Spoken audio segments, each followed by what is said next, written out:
أعوذ بالله من الشيطان الرجيم بسم الله الرحمن الرحيم نون والقلم وما يسطرون ما أنت بنعمة ربك بمجنون وإن لك لأجرا غير ممنون وإنك لعلى خلق عظيم فستبصر ويبصرون بأيكم المفتون إن ربك هو أعلم بمن ضل عن سبيله وهو أعلم بالمهتدين فلا تطع المكذبين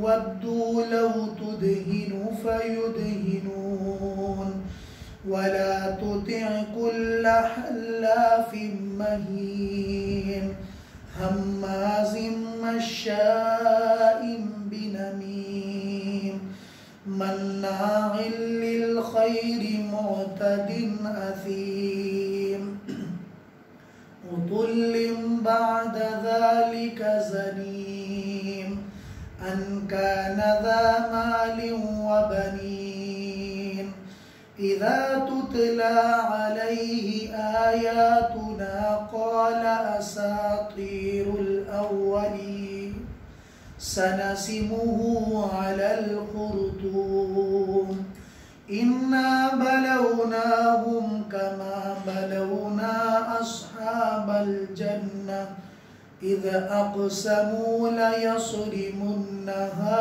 مصبحين ولا يستثنون فطاف عليها طائف من ربك وهم نائمون فأصبحت كالصريم فتنادوا مصبحين أن اغدوا على حرثكم إن كنتم صارمين فانطلقوا وهم يتخافتون ألا يدخلنها اليوم عليكم مسكين وغدوا على حرد قادرين فلما رأوها قالوا إنا لضالون بل نحن محرومون قال أوسطهم ألم أقل لكم لولا تسبحون قالوا سبحان ربنا إنا كنا ظالمين فأقبل بعضهم على بعض يتلاومون قالوا يا ويلنا إنا كنا طاغين عسى ربنا أن يبدلنا خيرا منها إنا إلى ربنا راغبون كذلك العذاب ولعذاب الآخرة أكبر لو كانوا يعلمون صدق الله العظیم۔ شروع اللہ کے نام سے جو بڑا مہربان نہایت رحم والا ہے۔ قسم ہے قلم کی اور ان چیزوں کی جن کو قلموں نے لکھ دیا یا جس کو قلم نے لکھ دیا۔ تیرے رب کے نعمت کی قسم یا تیرے رب کے احسان کی قسم آپ دیوانہ نہیں ہیں۔ وَإِنَّ لَكَ لَأَجْرًا، اے نبی جی آپ کے لیے تو وہ اجر ہے غیر ممنون جو کبھی ختم ہونے والا نہیں ہے۔ وَإِنَّكَ لَعَلَىٰ خُلُقٍ عَظِيمٍ، اے نبی جی آپ بہت بڑھیا اخلاق کے مالک ہیں۔ آپ بھی دیکھیں گے وَيُبْصِرُونَ، اور وہ بھی دیکھ لیں گے بِأَيِّكُمُ الْمَفْتُونَ کہ تم میں کون دیوانہ ہے اور کون مجنون ہے۔ ان ربک، بے شک آپ کا رب ہوا عالم، وہ زیادہ جانتا ہے بمن اس آدمی کو ضل جو گمراہ ہو جائے ان سبیلی خدا کے راستے پر چلنے سے وَهُوَ أَعْلَمُ بِالْمُهْتَدِينَ اور وہ زیادہ جانتا ہے ان لوگوں کو جو ہدایت کے راستے پر چلنے والے ہیں فَلَا تُطِعِ الْمُكَذِّبِينَ اے نبی جی آپ جھٹلانے والوں کی اطاعت نہ کریں وَدُّوا یہ تمنا کرتے ہیں لو کاش تُدْهِنُوا آپ نرمی کریں فَيُدْهِنُونَ اور وہ بھی نرمی کرنے لگ جائیں وَلَا تُطِعْ آپ کبھی بھی نہ مانیں کُلَّ ہر حلافٍ قسم کھانے والے کی بات مہین جو طبیعت کا ذلیل ہے ہمازن مشائن بنمیم عیب جوئی کرنے والا مشائن چلنے والا بنمیم چغلیاں کرتے ہوئے مناع للخیر بھلائی کا روکنے والا معتدن حد سے تجاوز کرنے والا عظیم گناہگار بھی ہے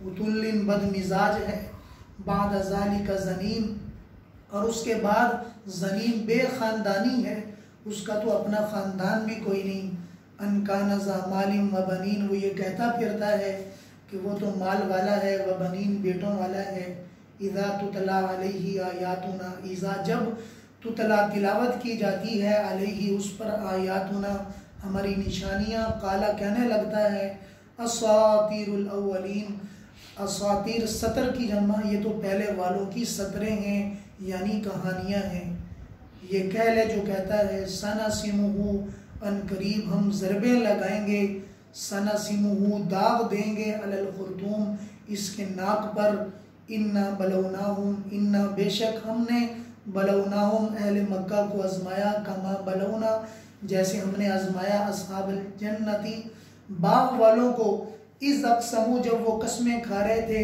لَيَسْرِمُنَّهَا کہ وہ اپنے باغ کو کاٹ لیں گے مصبحین صبح صبح ولا یستثنون انہوں نے انشاءاللہ بھی نہیں کہا چنانچہ فطاف علیہ طائف من ربک تیرے رب کی طرف سے کسی چکر کاٹنے والے نے ان کے باغوں پر چکر کاٹا وہم نائمون اور وہ سو رہے تھے فاسبات کالسریم اور ان کا باغ کالسریم ایسے ہو گیا جیسا کہ جلی ہوئی راکھ ہوتی ہے فتنادوا مصبحین صبح اٹھ کر وہ ایک دوسرے کو پکار رہے تھے انغدو کہ نکلو صبح صبح علی حرثکم اپنی کھیتی کی طرف ان کنتم صارمین اگر تم کاٹنا چاہتے ہو یا کاٹنے والے ہو فانطلقوا وہ نکلے وہم یتخافتون چھپ کر باتیں کر رہے تھے اللہ یدخلنها اليوم کہ آج چھپ کر نکلو کہ کوئی مسکین تمہارے باغ کے قریب آ کر تم سے اناج کا مطالبہ نہ کر لے وغدوا وہ صبح صبح نکلے علی حرد یعنی بخل کے اوپر قادرین جبکہ وہ مسکینوں کو دینے پر قدرت رکھنے والے تھے اگر وہ دینا چاہتے فلما رؤوها جب صبح نکل کر اپنے باغ کے قریب گئے اپنے باغ کو دیکھا تو دیکھ کر کہنے لگے انا لضالون لگتا ہے کہ ہم تو اپنا راستہ بھٹک چکے ہیں یہ باغ ہمارا نہیں ہے ان میں سے ایک کہنے لگا نہیں بل نحن محرومون نہیں باغ ہمارا ہی ہے بلکہ ہم یعنی محروم کر دیے گئے ان میں سے درمیان والے نے ایک معتدل مزاج والے نے کہا الم اقل لکم کیا میں تمہیں نہیں کہتا تھا لو لم تسبحون لولا تسبحون کہ تم اپنے رب کی پاکی بیان کیوں نہیں کرتے اور وہ رو دھو کر وہاں پر بیٹھ کر کہنے لگے سبحان ربنا ہمارا رب پاک ہے انا کنا ظالمین بے شک ہم تو ظلم کرنے والے تھے ان میں سے فاقبل متوجہ ہوئے بعضهم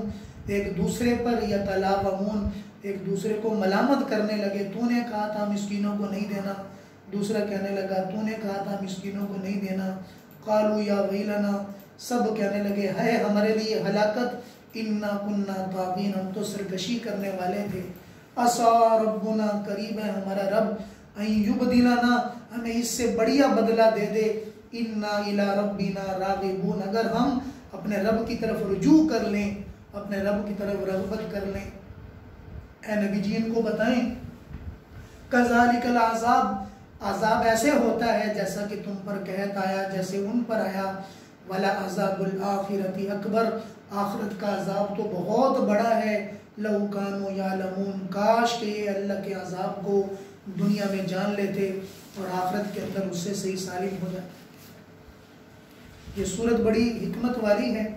اس صورت کا نام صورت قلم ہے. نون کا لفظی معنی بعض یہ کہتے ہیں مفسرین یہ حروف مقطعات میں سے. حروف مقطعات وہ حروف کہلاتے ہیں کہ جن کا معنی مطلب اللہ کے علاوہ کوئی نہیں جانتا.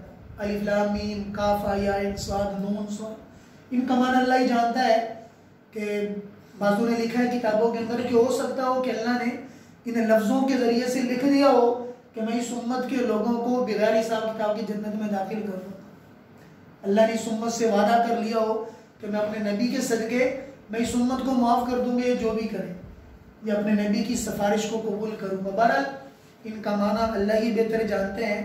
بعض یہ کہتے ہیں کہ نون کا معنی ہے سیاہی, لکھنے والی سیاہی, اور اس کا سباق یہ ہے کہ آگے لفظ قلم موجود ہے کیونکہ قلم سیاہی سے لکھتا ہے. تو نون والقلم, قسم ہے سیاہی کی, والقلمی اور قلم کی, وما یسطرون اور ان چیزوں کی جس کو انہوں نے لکھ دیا. اب یہ ایک سوال ہوتا ہے کہ قلم تو ایک ہے, وما یسطرون یہ تو جمع کا لفظ ہے کہ جن کو وہ لکھتے ہیں. تو بتایا کہ کبھی کبھار کسی بڑے کی عظمت کو بیان کرنے کے لیے جمع کا صیغہ بولا جاتا ہے. جیسے اردو میں ہم کسی کو کہتے ہیں, ایک ہے کسی کو کہنا تو آ, ایک ہے کسی کو کہنا کہ آپ آئیے, آپ آ جائیں. تو آپ کے اندر جمع کا معنی بھی ہے, مطلب آپ وہ ایک کے لیے بھی بولا جاتا ہے. اگر وہ آپ کا لفظ سب کے لیے کہا جائے تو سب پر بولا جائے گا. مطلب میں کہوں آپ سب تشریف لے آئیں تو آپ کا اطلاق آپ میں سے ہر ایک پر ہوگا. تو قلم کی تعظیم اتنی اونچی ہے کہ اللہ نے اس کی تعظیم کے لیے جمع کا لفظ بولا. حدیث میں آتا ہے کہ اللہ نے قلم کو زمین و آسمان کے پیدا کرنے سے 50,000 سال پہلے پیدا کیا اور فرمایا کہ لکھ. عبداللہ بن عباس فرماتے ہیں اللہ نے کہا لکھو. کہ اللہ کیا لکھوں؟ فرمایا کہ تقدیر کو لکھو, قیامت تک آنے والی سب چیزوں کو لکھو. چنانچہ اس قلم نے قیامت کے دن تک آنے والی سب چیزوں کو لکھ دیا. جو ہونے والا ہے دنیا کے اندر وہ سارا کا سارا لکھ دیا.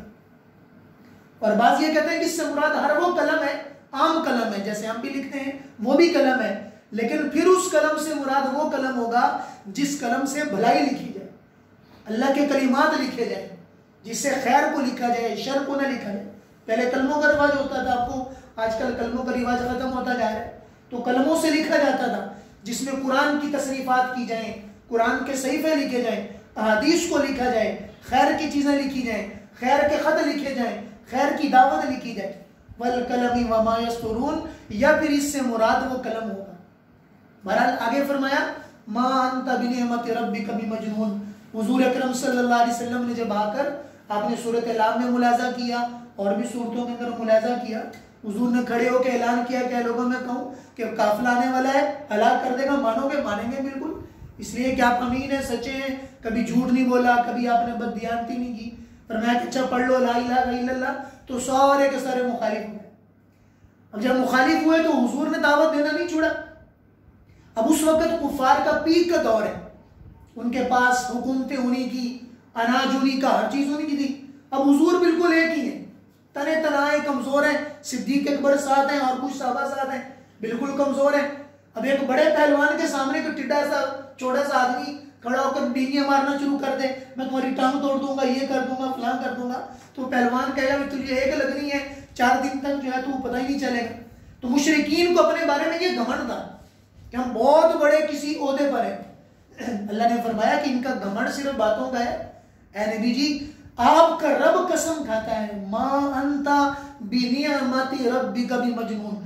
تو وہ اپنے گھمنڈ کی وجہ سے حضور کو دیوانہ کہتے ہیں کہ یہ لگتا ہے مجنون, پاگل ہے, باتیں کرتا رہتا ہے, لگتا ہے کہ عقل سٹیا گئی ہے, اس لیے ان کی بات پر توجہ نہ دو. اللہ نے کہا کہ ما انت بنعمت ربک بمجنون. نبی جی آپ کا رب آپ کے بارے میں کہتا ہے جو سب سے بڑا ہے, آپ مجنون دیوانہ نہیں ہے. روایات میں لکھا ہے کہ جب حضرت حلیمہ سعدیہ رضی اللہ تعالیٰ عنہ, یعنی حضور جب دودھ کی حالت میں تھے, دودھ پینے کے وقت میں اٹھا کر لے کر گئے, تفصیل سے واقعہ آپ نے ملاحظہ کیا ہے, تو سب دائیاں چھوڑ کر چلی گئی, انہوں نے اٹھایا اپنی گدی پر رکھا. تو کہتے ہیں کہ جب گدی پر بٹھایا تو وہ گدی بجائے کسی اور طرف جانے کے سیدھا خانہ کعبہ کی طرف گئی. لکھا کہ 3 بار اس نے طواف کیا, اور 3 بار طواف کر کے اللہ نے اس گدی کو قوت گویائی عطا فرمائی, اور وہ کہہ رہی تھی کہ اے لوگوں سن لو, آج میری پیٹھ کے اوپر ساری دنیا کے رحمت للعالمین ہیں, ساری دنیا کے امام ہیں, ساری دنیا کے سردار ہیں. تو لکھا ہے کتابوں کے اس گدی کو اس گدھی کو حضور کے نبی ہونے کا علم ہوا، حضور کے سردار ہونے کا علم ہوا، لیکن مشرکین مکہ جو اپنے آپ کو بہت بڑا سمجھا کرتے تھے، ان کو حضور کے نبی ہونے کا علم نہ ہو سکا، حضور کے اوپر اتباع نہ کر سکے، تو وہ اس گدھی سے بڑے گدھے تھے جو حضور کو مجنون کہہ رہے ہیں۔ اس لیے کہ جب کسی کو کوئی بات سمجھ نہیں آتی، آپ نے کوئی کسی کو بات سمجھا رہے، جیسے شاگردوں کا مختلف کیٹیگریز ہوتی ہیں، ایک استاد کی بات فوری سمجھ لی، ایک سمجھ نہیں آتی ہے، اب وہ نہیں سمجھ رہا تو استاد چند دن کے بعد کہے تو تو غبی ہے، تو تو گدھا ہے۔ تو وہ گیا کہ مشرکین مکہ اتنے بڑے گدھے ہیں، اتنے بڑے گدھے ہیں کہ ان کو اللہ کے رسول کا نبی ہونا، محمد الرسول اللہ کا نبی ہونا سمجھ نہیں آیا۔ اللہ اکبر، آگے اللہ فرما رہے ہیں وَإِنَّ لَكَ لَأَجْرًا غَيْرَ مَمْنُونَ، یہ کیسا اللہ کا پیار ہے نبی کے ساتھ، یعنی سب نے دھتکار دیا، سب نے چھوڑ دیا، اور اللہ جو ہے اپنے نبی کو سنبھال کر محبت کے اندر آگے، جیسے نا ایک بچہ ہوتا ہے تو سب اس کو کالا کالا کہتے ہیں، کالا کالا کالا کالا مذاق اڑاتے ہیں، وہ بھی اس کو کالا کہہ رہا، وہ بھی اس کو کالا کہہ رہا، سب اس سے مذاق اڑاتے ہیں، لیکن گھر میں آتا ہے آ کے اماں کو بتاتا ہے کہ اماں جی آج مجھے فلاں بھی کالا کہہ رہا تھا، فلاں بھی کالا کہہ رہا تھا، تو ماں اس کو سینے سے لگا کے کہتی ہے بیٹا ان کو کیا پتا تو کتنا سونا ہے، تو کتنا خوبصورت ہے، انہیں کیا پتا، انہیں تیری منزلت کا نہیں پتا، تیرے مقام کا نہیں پتا، یہ وہ تھوڑا سا تصور میں جائیں، اس تصور میں جائیں کہ اللہ اپنے نبی سے کہہ رہے ہیں کہ نبی جی ان احمقوں کو کیا پتا، ان احمقوں کو آپ کے بارے میں، آپ کی عظمت کے بارے میں کیا پتا، ماں انت بنعمت ربک بمجنون، اپنے رب سے پوچھئے کہ آپ کا مقام کتنا ہے، آپ مجنون دیوانہ نہیں ہیں۔ اور آگے فرمایا وَإِنَّ لَكَ لَأَجْرًا غَيْرَ مَمْنُونَ، کہ آپ کے پاس تو اتنا اجر ہے جو کبھی ختم ہونے والے نہیں ہے۔ مطلب کیا ہے کہ نبی جی اگر آپ کو پیدا نہ کیا جاتا، نہ زمین کو پیدا کرتے نہ آسمان کو پیدا کرتے، آپ تو وجہ کائنات ہیں، آپ تو کائنات کے دلہے ہیں۔ محمد نشرف اللہ رابی واللجمی، محمد خیر من یمشی علی قدمی، کہ محمد جیسا دنیا میں کوئی نہیں، وَأَحْسَنَ مِنْكَ لَمْ تَرَ قَطُّ عَيْنِي، حسان کہہ رہے ہیں کہ یا رسول اللہ آپ جیسا آج تک کبھی کسی ماں نے جانا نہیں، آپ جیسا کبھی کسی آنکھیں نے دیکھا نہیں، خُلِقْتَ مُبَرَّأً مِنْ كُلِّ عَيْبٍ كَأَنَّكَ قَدْ خُلِقْتَ كَمَا تَشَاءُ، آپ ہر عیب سے پاک پیدا کیے گئے، ایسا ہوا جیسے اللہ نے آپ کو اپنے دست سے قدرت سے بنایا۔ اللہ تسلیاں دے رہے بار بار اپنے نبی کو کہ آپ کبھی مایوس نہ ہو جائیں، باقی آپ کا ظرف اونچا ہے کہ آپ ان کی باتیں بھی سنتے ہیں، برداشت بھی کر جاتے ہیں۔ وَإِنَّ لَكَ وَإِنَّكَ عَلَىٰ خُلُقٍ عَظِيمٍ، آپ کے بڑی اخلاق ہیں۔ اللہ اکبر، یہاں حضور کے اخلاق بتائے، فرمایا کہ مجھے اللہ کے لیے جتنا مکہ والوں نے ستایا، اتنا آج تک کبھی کسی نبی کو نہیں ستایا گیا، جتنا مجھے رلایا گیا اتنا کسی کو نہیں رلایا گیا۔ میرے عزیز دوستو، اگر کسی کی جوان بیٹی کو پورے مجمع کے سامنے آ کر طلاق دے دی جائے اور آگے سے آنسو بہا کر چپ ہو جائے، آگے کوئی بات نہ کریں، تو آپ بتائیں کہ اخلاق کا کتنا بڑا مظہر ہوگا۔ حضور نے برداشت کیا، یا رسول اللہ آپ بھی برداشت کر سکتے ہیں، آپ کے علاوہ آپ جیسی ہمت برداشت کی کسی میں نہیں ہے۔ حضرت انس کہہ رہے ہیں کہ واللہ ما رأیت احسن من خلق رسول اللہ صلی اللہ علیہ وسلم، میں نے حضور جیسا حسین اخلاق والا کسی کو نہیں دیکھا۔ حضرت عائشہ نے کہا، پوچھا یا کہ اماں بتائیے کہ حضور کے اخلاق کیا تھے، فرمایا کہ قرآن نہیں پڑھتے؟ جی بالکل پڑھتے ہیں، سورۃ مومنون پڑھو، قد افلح المؤمنون الذین هم فی صلاتهم خاشعون، پورا قرآن حضور کے اخلاق ہے، پورا قرآن حضور کے اخلاق ہیں۔ رحم کرنے والے وہ ہیں، ما ارسلناک الا رحمۃ للعالمین، آپ جیسا دنیا میں رحمت والا کوئی نہیں، آپ جیسا دنیا میں پیار والا کوئی نہیں، پورا قرآن حضور کے اخلاق ہے۔ اگر کسی کو حضور کے اخلاق دیکھنے ہو آ کر قرآن کو دیکھے، روایات میں آتا ہے کہ حضور کے اخلاق کا یہ عالم تھا کہ کوئی حضور کو سلام میں پہل نہ کر سکتا، کسی کی طرف متوجہ ہوتے پورا متوجہ ہوتے، جیسے بلائے شاہ بھائی نے ہاں جی بات سنیے تو پورا چہرہ موڑ دیتے، ایسا نہیں ہے کہ چہرہ وہاں اور بات وہاں کر دیں، پورا چہرہ موڑتے اور پورا سلام کرتے، السلام علیکم، ہر ایک سے ملا کرتے، چلنے میں ایسا ہوتا جیسا کہ نیچے اتر رہے، سینہ تاڑ کے نہیں چڑھا کرتے، تکبر کی علامت نہیں تھی، ہر ایک کے ساتھ بیٹھ کر کھا بھی لیا کرتے۔ ایک ہی مجلس کے اندر بیٹھ کر ساری باتیں کر لیا کرتے، اپنے کپڑے خود سی لیا کرتے، اپنے جوتے کے اندر خود تسمہ ڈال لیا کرتے، گھر کے کام کاج اپنی اہلیوں کے ساتھ کرا لیا کرتے. اور فرمایا کہ خدا کی قسم میں نے 10 سال ساتھ گزارے ہیں، مجھے کبھی آج تک یہ نہیں کہا انس تو نے کیوں کیا کیوں نہیں کیا، مجھے کبھی نہیں کہا. ایک بار مجھے کام بھیجا کہ جاؤ فلاں جگہ پیغام دے کر آؤ، میں گیا. جب میں گیا تو رستے کے اندر میں بھول گیا، بچے کھیل رہے تھے، میں بھی کھڑا ہو گیا. تو تھوڑی دیر کے بعد حضور آئے، دیکھا کہ میں کھیل رہا ہوں تو دیکھ کر جو ہے حضور وہاں پر کھڑے ہو گئے. مجھے نہیں کہا کہ کیوں کر رہے ہو، میرے سر پہ ہاتھ رکھا اور مجھے یوں جو ہے چھپ کر کے، جیسا ہم بچوں کو دیکھتا ہے یوں پیچھے منہ کر کے دیکھا، انس میں نے تمہیں کام بھیجا تھا کام کر لیا؟ یا رسول اللہ میں تو بھول گیا. فرمایا کہ وما ضربنی، مجھے مارا نہیں اور نہ مجھے ڈانٹا، میرے سر پہ ہاتھ رکھے رکھا. فرمایا کہ جاؤ جب کھیل کے فارغ ہو جانا اور جا کر میرا کام کر کے آ جانا. ایک بدو آتا ہے، آ کر پیشاب کر دیا مسجد میں، صحابہ لگ کے ہیں تلواریں لے کے کہ تلوار سے سر قلم کر دیں. فرمایا کہ رک جاؤ، روک دیا، اچھے طریقے سے پیشاب کیا اس نے، پھر پانی کا ڈول منگوایا، اس کے اوپر ڈال دیا، صاف کیا. وہ کہتے ہیں کہ مجھے بٹھایا اپنے سامنے اور سامنے بٹھا کر کہا ھذا بیت من بیوت اللہ، یہ اللہ کا گھر ہے، یہ گندگی کے لیے مناسب نہیں ہے. وما ضربنی، نہ مجھے مارا نہ مجھے گالی دی نہ مجھے کچھ کہا. ایسے محبت کے لفظ بولے کہ دل میں اتر گئے، قدموں میں گر کے مسلمان ہو گئے. یہ حضور کے اخلاق ہیں. آج اخلاق کا فقدان ہے امت میں، ہم میں اخلاق نہیں ہے.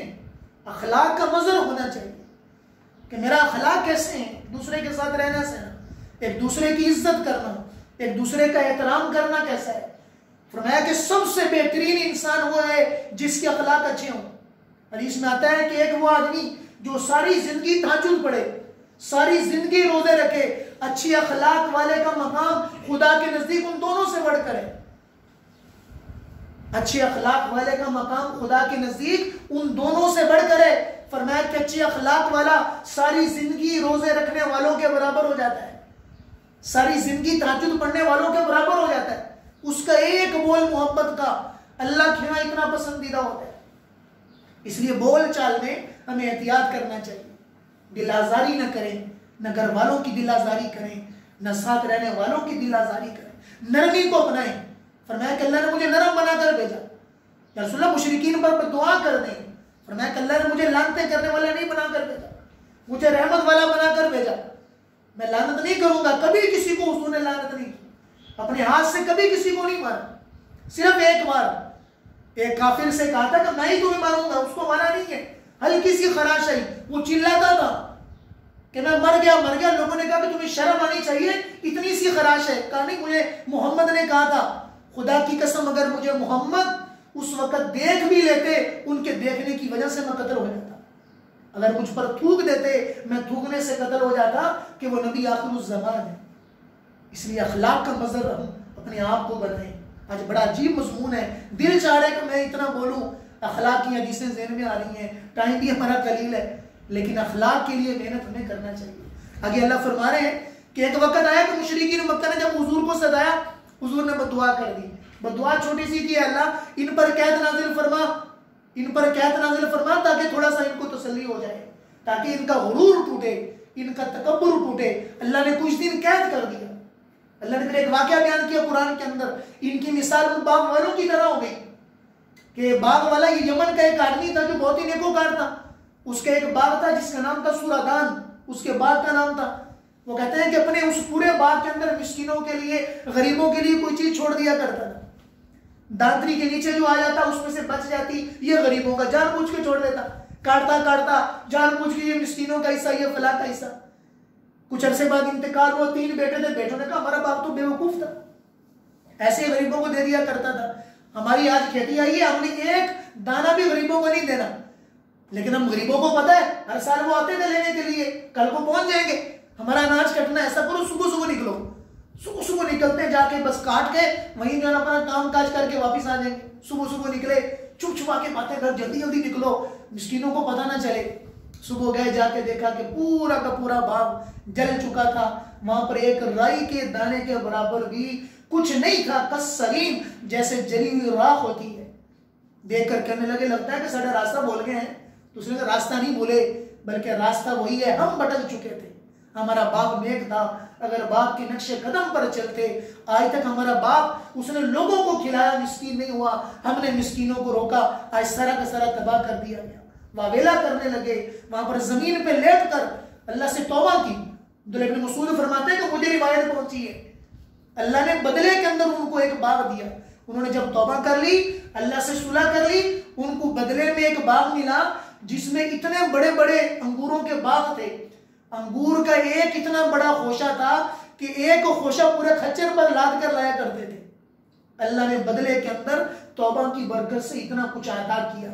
میرے عزیز دوستو، خلاصہ کلام بات کا یہ ہے کہ جب خدا کا بن جاتا ہے پھر خدا اس کے بن جاتے ہیں۔ ہم نادان ہیں، نادانیاں کرتے رہتے ہیں، لیکن نادانی سے واپس نہ جانا، روٹھے ہوئے اپنے اللہ کو منا لینا، خلوت میں ایک آنسو بہا لینا، رات کو تہجد کے وقت اٹھ کر اور تھوڑی دیر کے لیے یوں ہاتھ اٹھا کے جو ہے ایک آنسو نیچے سر جھکا کے بہا لیں، اللہ زندگی کے گناہ معاف کر دیں گے۔ خدا بڑے قدردان ہیں، اللہ تو چاہتے ہیں کہ میرا بندہ مانگے تو صحیح۔